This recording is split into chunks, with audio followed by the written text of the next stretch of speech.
guys, welcome back to Ray Jensen Radio Podcast. Thank you very much for tuning into the show. Sekarang hari ini kita punya guest perempuan lagi. Kita lagi edition, girls edition, all women in the kitchen. Nah sekarang guest kita namanya Jocelyn Tan. Hai guys. Dia adalah eksekutif chef dari GIOI, ada di Senopati, Menteng, Surabaya. GIOI. So seperti biasa guys, jadi kita hari ini mau ngomongin tentang backgroundnya dulu pertama supaya kalian lebih kenal siapa sih Chef Jocelyn ini karena jarang nampang dia. Oke, jadi gimana Jos? Apa kabar lu? Baik, lo apa kabar? Baik, gimana PSBB? Coba tolong mic-nya kesini nih. Oke, baik. Ceritain dong gimana lu awalnya karir lu biar bisa jadi inspirasi untuk listeners kita. Dan sampai sekarang jadi eksekutif chef di GIOI. Oke, jadi tuh awalnya dari kecil gue emang tahu gue gak punya skill lain selain makan. Dan mau gak mau untuk memenuhi skill gue makan gue harus bisa punya skill lain yaitu masak. Jadi dari dulu emang gue pengen banget sekolah masak. Tapi nyokap gue tuh selalu bilang kayak aduh gak bisa nih perempuan tuh harusnya bikin kue bukan megang pisau. Ya udah, gue demi disekolahin karena pakai duit bonyok juga nurut. Gue ambil pastry dulu tahun 2011 di Le Cordon Bleu Sydney. Jadi setelah gue lulus pastry, gue minta sekolah masak. Kenapa lu gak ngambil grand diploma aja? Awalnya gak ada pemikiran untuk untuk ngambil grand diploma langsung karena gak ada duitnya juga sih anjing, mahal banget.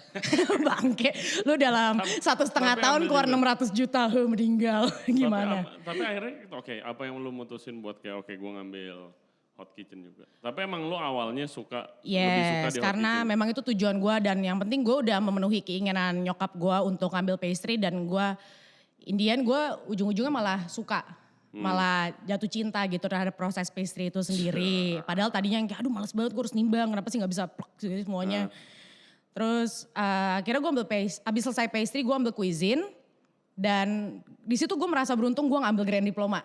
Karena gue ngelihat ada satu anak Korea tuh, dia 3 hari, dalam seminggu kan 3 hari sekolah doang. Iya. Jadi dia mau gak mau harus 6 hari sekolah dan libur hari Minggu doang. Intens banget sih kalau ngambil pas grand dia diploma IP dia gak dapat kerja karena selama dia sekolah, dia nggak bisa kerja. Jadi maksudnya kan kita sekolah seminggu 3 hari. Jadi sisanya kerja iya gitu. lu bisa kerja lah 3 hari, 2 hari atau lu mau full 4 hari kerja. Di situ kan resume lu jadi lumayan dan pas IP lu nggak mesti dibantuin sekolah IP untuk apa sih? industry placement. Oh, industry placement. Iya, waktu lu IP lu nggak mesti dibantuin sekolah buat dapat kerja. Atau lu ended up di hotel gitu lah. Jadi ya lu di mana? Gue sempat kerja, jadi kalau gue waktu IP itu gue nggak nyari restorannya, gue lebih nyari chefnya sih. Jadi waktu gue pastry, gue waktu itu naksir banget sama John Relly. Dia tuh kayak, dia pernah wakilin Australia untuk lomba internasional. Ini di Sydney nih? Ini di Sydney. Jadi waktu itu gue udah tahu nih dia kerja di mana, di Manta gitu kan nama restorannya. Udah tuh gue apply, gue udah masuk. Pas gue masuk ternyata dia udah resign. Karena udah resign gue. Jadi kalau misalnya ini pertama research dulu. Tapi lebih baik begini. Jadi yang gue mau kasih tahu ke listeners itu kerja kalau lagi coming up jangan nyari duitnya dulu tapi nyari chefnya jadi bisa belajar. Betul, karena duit bisa dicari nanti. Yoi, kedua make sure chefnya masih ada kalau lu terus. Ya udah, akhirnya dia udah keluar. Enggak, lu masuk terus dia nggak ada, bagaimana ceritanya? Ya gue ambil lah kerjaannya, gue butuh duit coy. Enggak, tapi perasaan lu gimana begitu lu masuk? Ya gue akhirnya ketemu sama this kiwi chef yang kayak anjir kayak ini basic pastry gue di sekolah, kenapa lu ngajarin gue ginian lagi? I didn't learn anything new gitu on that time. Lu begitu lu masuk terus lu nanya gak kayak mana chef? Oh where's Chef John? Oh he resigned. Terus gue yang kayak okay, cool. Nah akhirnya itu kan gue baru part time tuh, gue kerja cuma 2-3 hari seminggu. Nah gue masih IP kan, gue gak mau ambil full time di situ. Gue cek dia kemana, akhirnya gue apply. Jadi gue dalam 6 bulan itu gue kerja 7 hari dalam seminggu. Wow. Di Manta dan di Wildfire tempat si Chef John ini kerja waktu itu. Makanan apa sih? Wildfire ini makanan apa? Makanan apa ya, kayak orang suka ngomongin Australian cuisine. Iya, what is that sih? What is that? Gue hal yang paling gue lihat Australian cuisine paling brunch sih. Enggak men, enggak tahu. Mungkin kayak using Australian native ingredient kayak bush ingredients gitu kali ya. Bush ingredients? Oh iya. Pada zaman ya, itu? Enggak pakai semut juga kayak Atika, enggak. Cuma maksudnya yang kayak samphire, kayak banana, apa sih si banana yang gitu-gitu lah. Tumbuhan-tumbuhan dan tumbuh di laut gitu. Anyway, udah gue sama dia, gue kelar pastry, terus udah gue ambil cuisine kan, selesai cuisine gue ambil IP-nya di Yellow. Saat itu Yellow belum vegetarian. Itu masih normal, restoran itu under Bentley Group kalau lu pernah dengar. Nggak pernah Ya, dengar. anyway. Gue pernah kerja di Sydney juga loh bentar. Di mana? Di Key. Fancy. Berapa Iya. lama di situ? 2 bulan karena gue nggak tahan banget. Nggak off coy gue 2 bulan. Hah? Kenapa? Rame banget setiap ada off terus ternyata ada close for public. Oh I need you to Lu waktu itu intern atau? intern. Oke, pantesan lu dipergunakan Iya, pastinya. Lu dipakai aja. Bispak. Oke, terus lanjut. Udah gue kelar di Yellow IP akhirnya waktu itu sebenarnya eksekutif atau ownernya itu nawarin untuk sponsorship. Tapi waktu itu gue pengen banget kan untuk stay di Aussie karena ada satu temen gue yang udah sampai dapat citizenship-nya. Cuma gue mikir nih kalau gue sekarang belum dikasih sponsor aja gue kerjanya udah kayak kuda. Gimana nanti gue dikasih sponsor kayak gue ngutang sesuatu kan sama dia kan. Pasti. Jadi kayak ya udah dengan berat hati gue tolak dengan sopan. Terus dia malah bantuin gue dapat kerjaan di Jakarta. Dia nanya sama gue, di Bali. Dia bilang lu mau di mana nih di Indonesia di Bali. Oh gue punya temen di Bali. Dia dulu bekas head chef gue di Bentley. Akhirnya dikontak si tim ini namanya tim Bartolomeo inilah.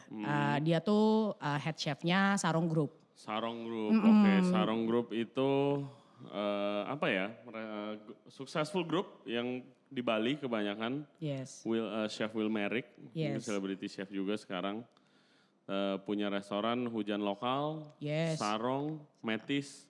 Enggak, Metis gila enggak lu brand lain. Salah. Mamasan. Maaf, Mamasan ya. Tiger Palm.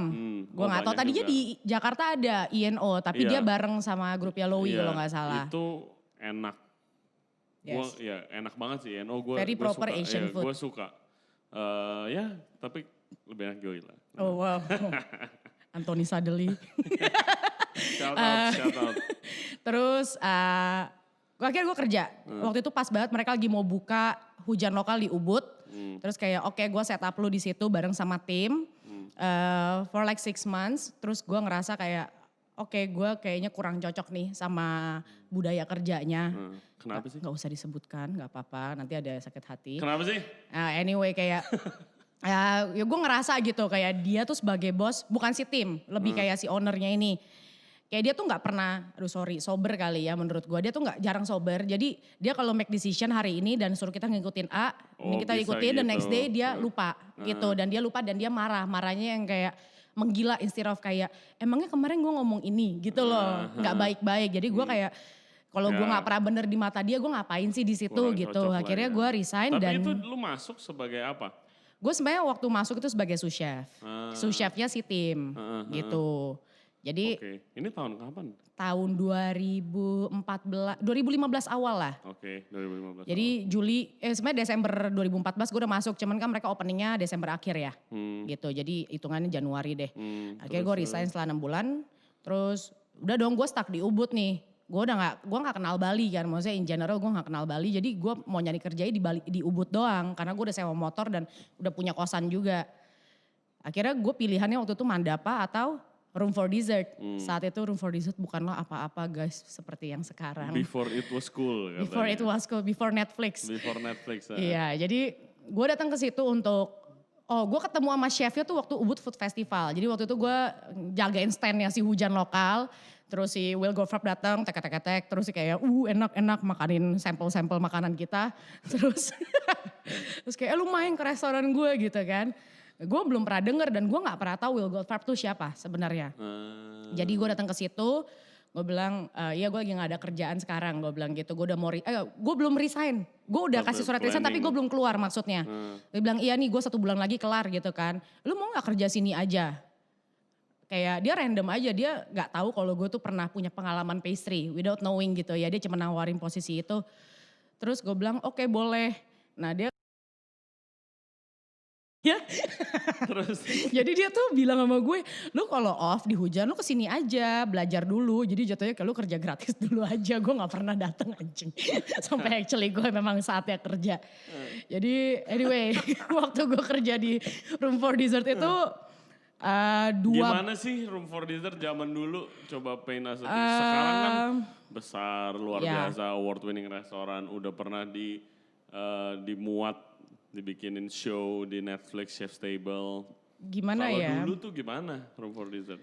Gua sampai Ya sekarang belum struggle pernah sih, makan. obviously kayak mungkin kalau kalian semua ngelihat produk akhir yang kayak, mereka punya alat-alat yang keren, enggak. Kita cuma punya 4 burner, pastry kitchen 2 kali 2,5, terus under counter chillernya 2, sisanya freezer, intinya gitu. Tapi kita udah punya Pacojet, itu kayak bawaannya dia dari kapan tahun lah, dari New York dia udah bawa. Jadi untuk bikin itu semua terjadi instead of kayak mungkin 1 jam aja udah kelar, tapi di situ prosesnya jadi lebih panjang karena we don't have the Iya, luxury gitu loh. the Cuman we just have to make it equipment happen gitu kan. Terus rame gak sih waktu zaman dulu sebelum ini? Gua sampai sekarang pun belum pernah. Oke. Somehow selalu kayak nggak jadi terus kalau mau makan ke sana. Padahal udah di Ubud, tapi kayak somehow nggak jadi. Harus sih, at least maksudnya you don't have to like all the dishes, tapi it's the experience dan the idea behind makanan-makanan yang ada di menu itu dan kenapa mereka nyusunnya. Dan mereka sekarang ada 21, zamannya gue tuh dulu cuma 9. Tapi Apanya kenapa nih? disusun sedemikian rupa? Course-nya, Oh iya, yes. iya. Enggak, tapi waktu zaman dulu nih, zaman dulu itu actually kayak rame apa emang udah terkenal, oh nih gue mau makan dessert top di sini nih gitu. Gak rame, jatuhnya orang yang bener datang tuh dari mulut ke mulut. Jadi misalnya kayak turis-turis yang udah sebulan di Ubud terus denger, oh iya ada tempat makan dessert dan ada vegan dessertnya juga, oh iya dateng. Dan yang datang tuh biasa teman-temannya Will sendiri, jadinya kayak orang-orang yang punya restoran Pika dan ya ya gitu-gitulah ya. Kurang rame. Ya tapi sekarang obviously udah top lah. Top banget ya, gue happy buat mereka dan Will Goldfarb really deserve the attention dan the award and everything sekarang gitu. Yang belum nonton guys, please check out di Netflix itu Chef Table Dessert. Betul. Chef Season 2 gue gak tahu, oke. pastry. Pokoknya Yeah. pastry, Chef Table Pastry ada Will Goldfarb di Bali. Tapi nggak ada Yes. Chef Jocelyn. Nggak ada, di situ. bukan gue yang ngerjain guys. Terus habis ini lu bilang lu dari Bali, lu balik dulu ke Aussie.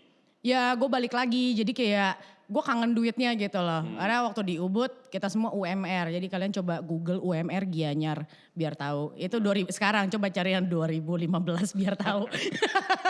Jadi gue kangen duitnya, gue balik lagi ke Aussie dengan visa student college $2,000 semester yang kayak gitu. Cuma biar gue bisa kerja dan gue balik lagi ke Yellow. Dan memang gue pengen banget balik ke Yellow karena mereka udah ganti jadi vegetarian, only vegetarian vegan. Dan chefnya masih sama dari yang sebelumnya pas gue kerja. Dan mereka menerima dengan lapang dada. Akhirnya gue kerja for like 1 tahun full sampai gue harus balik ke Indo Sampai lagi. visa habis. Iya sampai habis gitu. Lanjut. Habis itu udah dong gue bingung nih. Gue gak tahu kenapa gue punya satu ketakutan untuk balik ke Jakarta gitu. Mungkin karena gue gak kenal siapa-siapa dan gak tahu mau kerja di mana. Jadi gue ended up di Bandung karena teman-teman gue tuh banyak yang orang Bandung. Jadi gue tuh kalau dibilang gak kerja sebenarnya gak juga sih. Tapi jatuhnya ya memang istirahatnya gue selama 8 bulan gue di Bandung. Jadi kayak gue cuman bikin gerobak.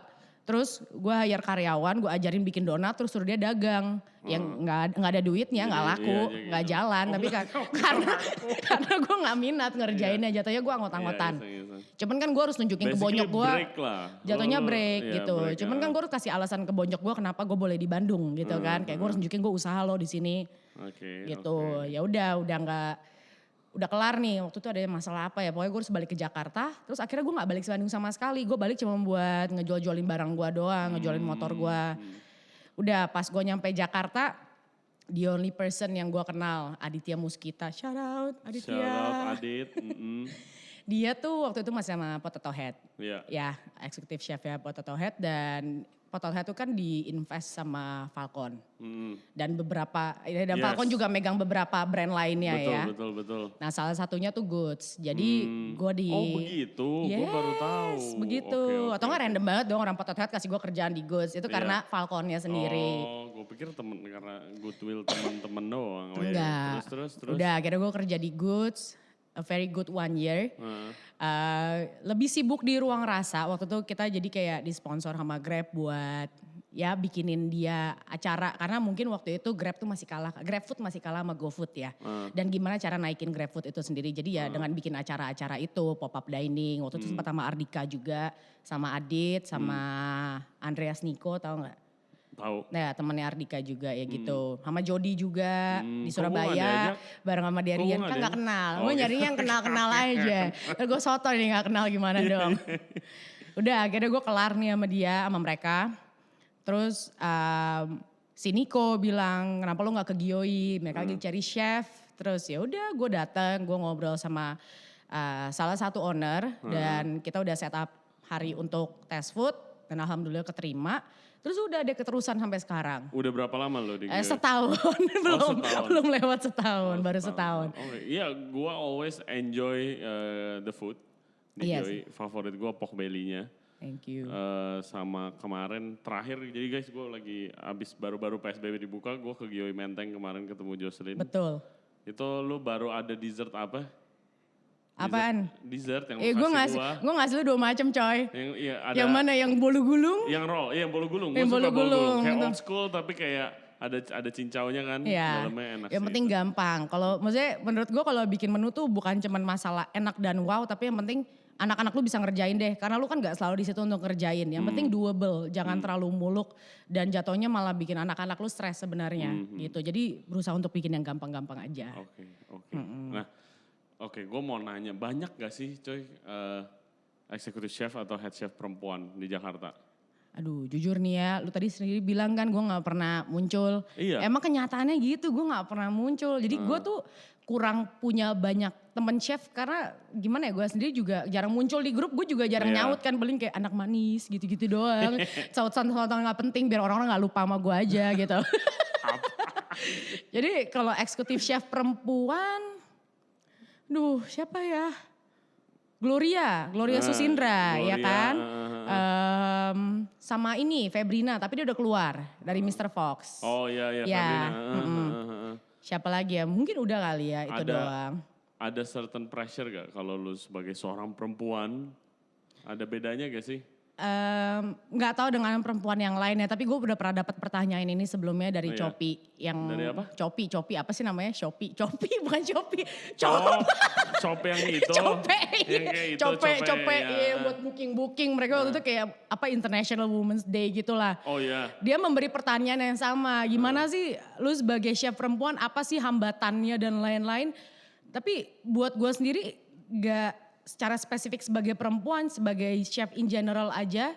Dan maksudnya sebagai chef yang lebih muda daripada bawahannya gitu ya. Kayak lo lebih muda dari gue, orang Indo kan hierarki banget gitu. Kayak lo lebih tua itu gitu. juga very interesting sih itu. Iya, jadi ya gue belajar untuk lebih sopan. Instead of kayak dulu di Australia gitu lu bisa kayak anjing-anjingin orang dan nendang-nendang orang dan nendang pintu kalau kesel yang kayak gitu. Nah di Indo lu gak bisa kayak gitu karena orang di situ perasaannya lebih halus gitu ya. Jadi ceritain dong, ada kasus apa nih?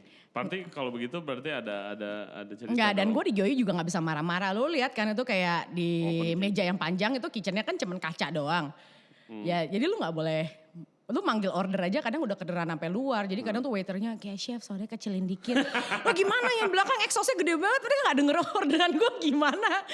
Yang ada ntar malah gak keluar makanannya, gue kesel sendiri gitu kan. Jadi ya gue berusaha untuk gak marah-marah aja sih. Andaikan gue mau marah gue paling kayak ngentot lu anjing. Kayak kecil tapi suaranya gitu, gak teriak. Yang penting kena orangnya, sakit hati orangnya dikit ya udahlah.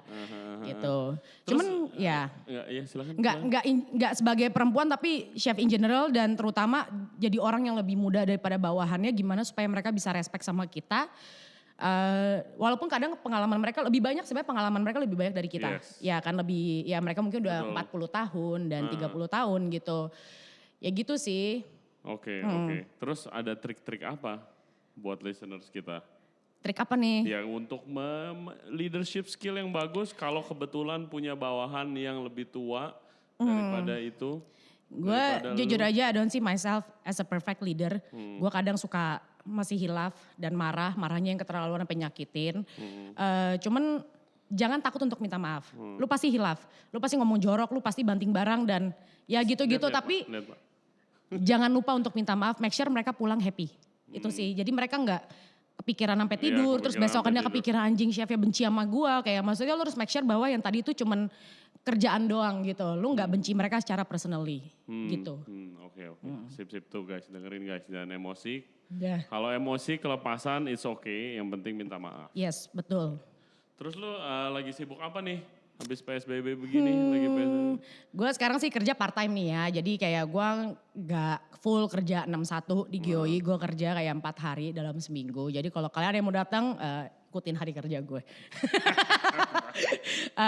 Terus jadi kayak gue ada 3 hari libur nih kan. Jadi gue selalu suka nawar-nawarin orang, lu mau les masak gak, lu mau les masak. Tapi itu teman-teman sendiri yang kenal-kenal aja. Karena kalau yang gak kenal ya aneh juga kan lu ngundang orang gak kenal ke rumah gitu untuk ngajarin lu masak. Dan orang juga sekarang sensitif banget kayak jangan lu bawa penyakit. Padahal yang kayak men gue masih hidup sampai sekarang gitu. Ya. Jadi gue ngisi dengan kelas masak sama gue setiap Sabtu buka PO jajan guys. Buka PO apa nih? Gue buka PO roti, gue kayak iseng jadi. Sourdough lagi? Enggak men, gue gue gak punya, gue kadang aja suka kasih makan anjing, suka lupa gimana sourdough bisa mati starter gue coba. Gue coba untuk bikin starter, tapi besokannya gue langsung lupa. Terus kayak lapar gitu yang kayak airnya udah banyak ngambang ke atas kayak man this is not for Terus me. lu jualan roti, roti coklat gitu-gitu? Jadi tuh pertama gue jualan, gue suka bikin roti kan orangnya roti manis gitu. Karena gue suka makan roti manis. Terus cowok gue tuh kayak di Grand Laki, beb lu ngapain beli ubi warna oranye, lu beli ubi warna ungu biar rotinya warna ungu. Gue yang kayak fuck, oke. Gue bikin, cakep. Udah gue random gue kirim ke satu temen gue. Yang emang followersnya banyak. Gue tanpa ada maksud tertentu. Gue kayak suka ngirim dia karena kebetulan dia tuh rumahnya deket sama gue. Tuh lagi tinggal rumah cowok gue, deket sama rumah cowok gue. Terus tantenya tiba-tiba chat gue. Saya mau pesan roti yang dia makan dong. Gue gak mau sebutkan namanya. Yang tadi dia makan dong. Oh tante saya belum memutuskan untuk jualan nih tante. Bentar ya ntar malam saya kabarin. Terus gue mikirin kan, iya gue sekarang kosong sih. Why the hell not. Tapi gue ngerjainnya waktu itu di rumah cowok gue yang ovennya tuh Chris Boat 400.000 lu tau gak sih yang kecil yang buat toaster gitu. Ya jadi itu cuma bisa muat 1 loyang. Nah tante pesen 2 loyang. Jadi ntar ada yang overproof, gue udah stres sendiri. Gue sebelum itu terjadi gue udah pusing sendiri gitu. Tapi Indian akhirnya gue ngerjain.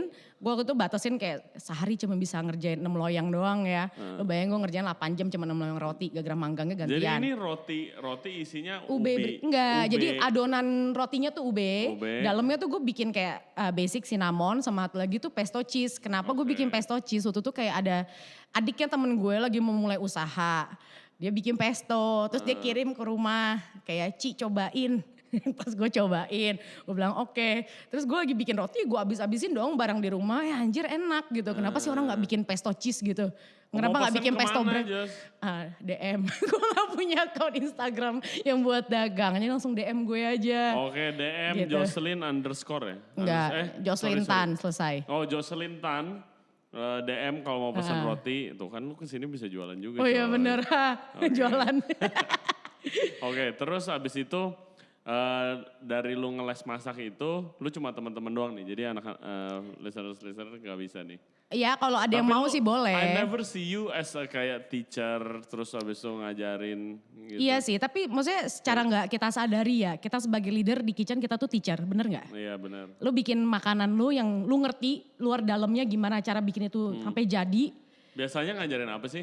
Hah? Biasanya ngajarin apa? Gue selalu ngasih kebebasan ke murid ya kayak nih ya pokoknya 1 kelas 2 makanan. Kalau lu kelar duluan silakan mau nambah. Gue kan kadang lihat tergantung skill orang-orang beda karena ada yang belajar sama gue dia sendiri juga udah punya restoran gitu. Jadi dia gitu. kayak mau belajar lebih dalam aja gitu kan.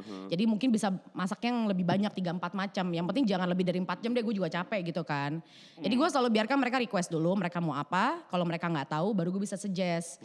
Tapi gue selalu nanya isi dapur lu tuh apa aja. Jadi disesuaikan. Oh lu datang ke rumah orang? Enggak, gue nanya sama orangnya, lu isi, iya tapi setelah itu gue datang ke rumah orangnya. Oh, gue pikir belajarnya di rumah lu. Kagak, gue ke rumah orangnya.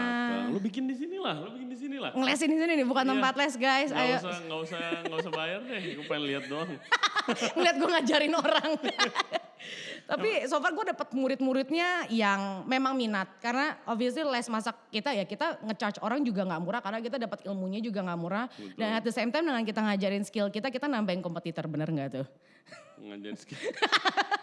Sampai dipikirin ke sana. Iya yang kayak, jadi orang yang beneran mau les sama gue, itu orang yang beneran mau belajar.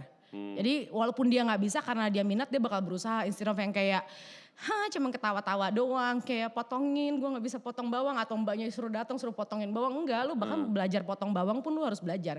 Karena apparently, ya kalau kita kadang ngerasa bodoh kayak potong bawang aja belajar, tapi banyak loh yang nggak ngerti ternyata cara ngupas bawang itu gimana, cara ngebelah dua, cara nge-slice, cara ngechop itu gimana gitu loh. Ya gue inget gue waktu di awal sekolah masak juga motong bawang gak bisa. Seminggu pertama kan lu cuma megang pisau doang gak? Iya seminggu pertama gue keiris di 2 tempat yang sama dalam sehari.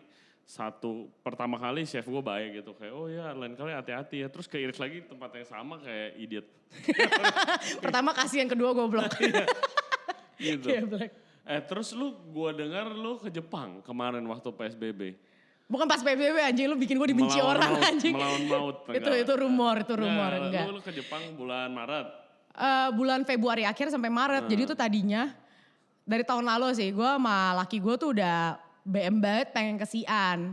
Terus Xi'an ini itu coba dijelaskan Xi'an. Xi'an itu daerah di Cina yang lebih agak timur, jadi isinya tuh Muslim Chinese. Dan kalau kalian biasa suka makan mala-mala, Sichuan tapi nggak tahu sebenarnya originnya di mana ya. Sichuan di atas, Sichuan tuh di bawahnya Xi'an sih apparently. Oh gitu. Jadi mereka masih kayak satu rasa lah gitu, terus bumbu dan lain-lain. Setahu gue ada emang daerah sekitar situ tuh emang kayak pedes semua itu Silk gitu Road. Kan. Iya kan? Jadi itu maksudnya itu kan dulu apa sih anjir gue ngomong apa Silk Road. Jadi kayak Silk Road, Jalur Sutra itu jadi kan bawa banyak orang Arab yang ngebawa influence ke Cina sono. Jadi makanannya full on spice banget gitu. Bukan cuman kayak Sichuannya doang, Sichuan peppernya itu kan memang tumbuh di Cina. Betul. Tapi kayak penggunaan cumin. Cumin, spices, rempah-rempahnya ya. Rempahnya, Gua lihat di internet itu yang pakai domba yang kayak dibakar gitu bukan sih itu yang kayak domba di marinate sama spices Sichuan pepper gitu. Iya yang kan kayak mereka kan muslim jadi gak makan sate-satean babi kan. gitu ternyata sama God, aja. Terus mereka tuh yang kayak makan roti bantet gitu. Terus dikopek-kopek, dicemplungin ke kuah. Terus mereka bilangnya dumpling. Gue kayak anjing sedih tapi kayaknya enak gitu kan. Enak sih. Kayak lu harus kopek sendiri. Jadi lu kayak gue lihat di best food review show. Apa sih? Gue nonton tuh best food seru review banget. show. Dia kayak, jadi sebelum lu pesen makanan, lu udah ambil mangkok sama lu ambil roti. Terus lu kopek kecil-kecil sampai habis baru lu boleh mesen makanannya sama si auntie dan uncle-nya itu. Oh gitu, lu kopek dulu. Ada beberapa tempat yang kayak gitulah. Tapi ya akhirnya nggak jadi ya karena waktu Sinca Imlek kemarin tuh corona outbreak. Iya. Jadi gue tadinya masih mikir tuh apa ke situ aja ya, tetap Xi'an kan nggak kena. Kita kan baca berita gitu kan Xi'an nggak kena, tapi mungkin resikonya kalau nyampe situ tuh museum tutup. Iya. Baliknya juga susah. Terus toko-toko pada tutup, gue mau makan apa? Yang ada ntar gue malah cuma di dalam hotel doang gitu kan basi. Ya udah akhirnya gue cancel kan semua tripnya dengan harapan ya udah 20% balik ya udah. Ternyata semuanya balik. Jadi gue cuma bayar visa doang. Yang kayak ya udahlah gitu cincai. Akhirnya gue mikir gue tetap mau ambil nih cuti gue nggak mau tahu, gue nggak mau nggak jadi liburan. Akhirnya kita ke Jepang gitu. Kemana? Gue cuman di Tokyo doang sih. Oh di Tokyo doang, Makan random jalan, kita kayak ke kampungnya Shinchan gak tau ngapain. Pokoknya kita bukan yang kayak ribet-ribet itinerary-nya hari ini, enggak kayak ya udah sans aja gitu. Di sana gimana sih waktu lagi corona outbreak gini? Sepi sih obviously kayak. Orang-orang banyak di rumah juga gitu sih. Kayak lu, misalnya lu ke Shibuya Crossing terus Gak serame itu. Terus kayak di Akihabara tuh biasa rame banget. Itu juga sepi banget. Ya restoran buka apa? Buka, semua buka. Gak ada yang tutup. Gak ada yang kayak maksudnya kayak ada PSBB gitu kagak ada di Jepang. Karena mungkin karena semua orangnya taat jadi mereka gak perlu memperlakukan itu. Jadi ya sans aja sih. Dan gue gak ngerasa kayak liburannya kayak basi atau enggak. Justru malah enak karena gak serame itu. Kadang kalau lu lihat kan trennya rame banget. Ini kayak peak hour kagak ada peak hour, semua sans di situ. Terus lu kalau ke Jepang hunting makanan apa? Gue bukan tipe yang kayak gue harus makan apa sih yang daging yang sapi ditempurain gitu, apaan sih namanya? Sapi ditempurain? Yang steak. Oh Wagyu Mafia itu yang sando. Bukan Wagyu Mafia, lu tau gak sih yang kayak orang-orang suka Insta story ada hot plate tuh yang kayak dibalik. Tapi kayak ada pangkok kramnya di luar. Itu apa namanya? Di apa namanya? Ikebukuro yang isinya orang Indo semua restorannya kan. Iya gue kagak makan, gue iya, nggak iya. nyari makanan-makanan Instagram kayak gitu sih. Justru gue kayak malah makan Enggak, fast food chainnya gitu. Gue ramen. Kalau gue ke Jepang gue pasti kayak Gue malah cuman nyobain sekali doang, ramen. gue 2 kali makan ramen. Sisanya tuh gue makan kayak bukan Yoshinoya tapi satu lagi brandnya gue Iya, lupa. iya. Apa Itu lagi enak tuh? banget. Iya, iya. Tapi kayak sama, Yoshinoya. pokoknya kayak fast food chainnya Iya. mereka lah. Apa namanya guys? Coba tulis di komen. Iya gue lupa. Tapi ada tahu kan maksud gue ya? saingannya Yoshinoya di sana kan. Ya itu katanya jauh lebih enak. Jadi gue lebih makan yang kayak gitu dan kita cuman random lihat di Google review kayak yang 5 star kita makan situ gitu. Oke. Terus nextnya gimana nih? Lu akan lanjut ngajar terus sambil part time di GIOI? Apa ada, kan itu lu lagi di renov, bayang di Senop mau buka lagi berarti lu bakal balik full time soon dong? Ya hopefully soon, semoga cepat kelar renovnya. Jadi anak-anak Senop bisa party lagi, nggak bisa party sorry, bisa makan lagi di GIOI Senopati.